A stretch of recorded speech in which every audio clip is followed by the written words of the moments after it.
Hello everybody. The topic of this video is about bone tissue characteristics. It's a quick review for the lab. For the type of cells that you can see in the bone, there's 4 different types of cells. The first one is the osteogenic cell or osteoprogenitor cell. These are stem cells and they are usually located in the periphery. So an area is called periosteum. This an area is located. Osteogenic cells convert to osteoblast or young cells, and they are producing different proteins, and that will make the bone matrix. So the organic part of the bone matrix. So again, it's in this area. You can also see osteoblast here in this area. Once the organic part of the bone matrix is formed, then that is calcified, so calcium precipitates, and the bone become hard, and the osteoblasts become osteocytes. So the function of osteocyte is to maintain the bone matrix. It's not to make new bone matrix, just to maintain it. Sometimes the body needs calcium, so when the level of calcium goes down in blood, there are cells called osteoclasts. These are really big cells. They are like macrophages. They produce enzymes and acid, and that will destroy the bone tissue, and calcium is released in the blood. So osteoclasts are more commonly you see it in this area inside. It's called medullary cavity, but I will discuss it later. So the bone is wrapped by a type of tissue that's called periosteum. Peri means around. All over the bone you see the periosteum, except in this area. This is the articular cartilage. You do not see that. In other areas you see that. So periosteum is made of 2 layers. One is the outer layer. The outer layer is called the fibrous layer, and that's made of dense irregular connective tissue.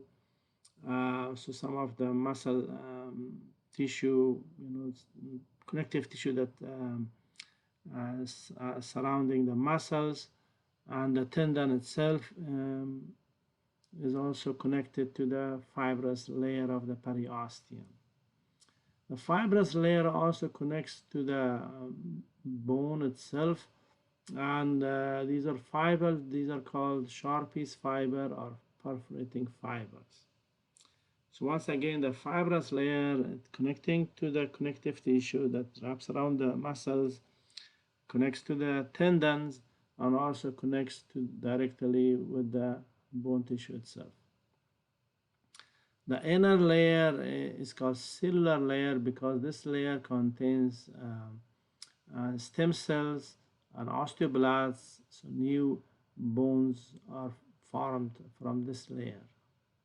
So the bone becomes thicker.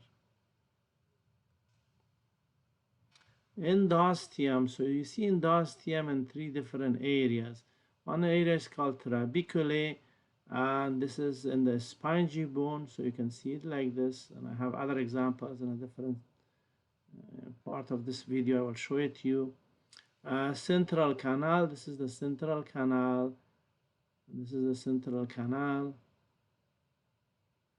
and the medullary cavity, which is this area. You see it in the long bones, or you can see it in the this is actually central canal. So central canal, or this is also central canal, and this is the medullary cavity. So the trabeculae is another area that you can see. This is the trabeculae. So it's a network of bones that is irregular in shape. It's like branches of trees. Endosteum wraps around that area as well.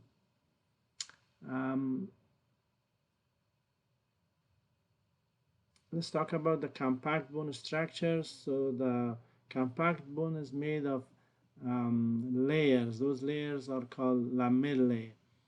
So these lamellae are in different shape. Here in osteon, they are in a circular shape, so these are called concentric lamellae. So multiple concentric lamellae, and inside you have that canal. The central canal is here. So you have the central canal with the lamellae that makes the osteon. So lamellae contain osteocyte, and the osteocytes are located in the chambers or cavities, and those are called lacunae. So these are the concentric lamellae. You can see each one, and these red ones that you see, these are the osteocytes. The two central canals are connected to each other by the perforating canal, and also the perforating canal connects the central canal all the way to the medullary cavity.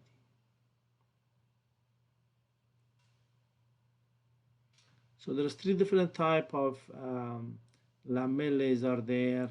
One is called the concentric lamellae, so in circular shape, that you can see it in the osteon. The second one is called interstitial, and is in between the concentric lamellae, and these are all concentric lamellae. And then is the last one is called circumferential, which is located in the periphery. Most commonly you see it in here, so wraps around the whole bone, and also you may see it around this area, circumferential lamellae. You can see it sometimes in here as well. And this is the histology of a compact bone. So this whole area that you see, this is an osteon, this is an osteon, this is an osteon. So this is a concentric lamellae. You can see these are layers. Each one is a layer. And these are the osteons. These are the osteocytes. And this is the central canal here. Same thing here, central canal, concentric lamellae, so multiple layers. And these things that you see, these dark areas that you see, these are the osteocytes. These are the osteocytes. And these lines that you see, these are the canaliculi. Canaliculi means small canals. And this is the interstitial lamellae. Interstitial lamellae here, a little bit here. This is another osteon, so you can see part of that osteon. This is a newer osteon. So the other type of bone is called a spongy bone. A spongy bone is softer. So compact bones, you can see it in this area, in the shaft of a long bone. Also, you see it in the periphery of a flat bone or a irregular bone. And spongy bones or cancellous bones are in the middle, or here you can see it in the proximal and distal part of a long bone. So they are made of trabeculae. As I said before, they are a network of bones. These are the network of bones, and you have these cavities here, and that cavity is filled with the bone marrow. So normally you have a blood formed here, so that's why it's called red bone marrow. If you cut part of a trabecula, and then you can see something like this. So you can see the concentric lamellae, but you do not have the central canal there. So this is not an osteon. You have these osteocytes there, and the osteocytes are located in these chambers. These are called lacuna. Each one is called lacuna. Plural form is lacunae. And these lines that you see, these are small canals. This is for nutrition, oxygen, and also removing the waste products. Long bone is made of three different parts. The two ends are called epiphysis. One is the proximal epiphysis, the other one is the distal one. The proximal is closer to the torso. The distal is farther away. it has an articular area, so this articulates with another bone, so that makes a joint.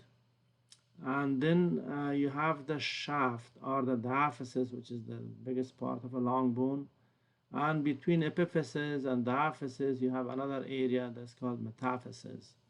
Metaphysis also contains something else, and that is called epiphyseal line, which I will talk about it in a second. So here you can see the spongy bone here. There is no medullary cavity here, and here you see the compact bone, and in the middle you see the medullary cavity here. So the periosteum is wrapped around this area, and the osteum will be inside the medullary cavity. Red blood cells are usually formed in the spongy bone, but also if you are young, it is made in a bone marrow. As you get older, it's replaced with fat, and that's why it's called yellow bone marrow. So coming back to this area, so this epiphyseal line is an area that is calcified. So when you are younger, this area is made of cartilage, and that cartilage grows and the bone becomes longer, and that is called epiphyseal cartilage. But once it's calcified, that becomes epiphyseal line. So if you take a piece of this area when it's still growing, then you can look at it under microscope. You can see different layers. So that epiphyseal cartilage is also called growth plate. So there's different zones in it. So it's made of cartilage. It's hyaline cartilage. It has the chondrocytes. These are chondrocytes, and made of the matrix, so cartilage matrix. And then normally the cartilage does not have blood vessels, but in this area the blood vessels come, and there is mitosis happens, and cells divide, and then so that's the proliferation zone, and then the cells become more mature and become bigger. So eventually calcification starts happening in the matrix of this area. So normally there is no calcium here in the cartilage matrix, but here starts calcification. Once it's fully calcified, and then the chondrocytes die, then it creates these cavities, and also the osteocytes are replacing the osteoblasts, and then the bone is totally formed. So from a cartilage becomes a bone.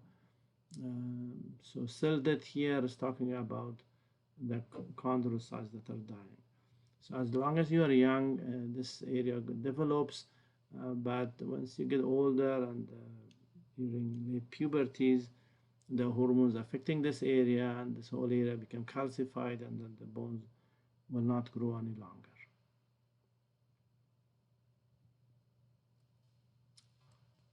And if you have any questions or comments, please write it in the section below.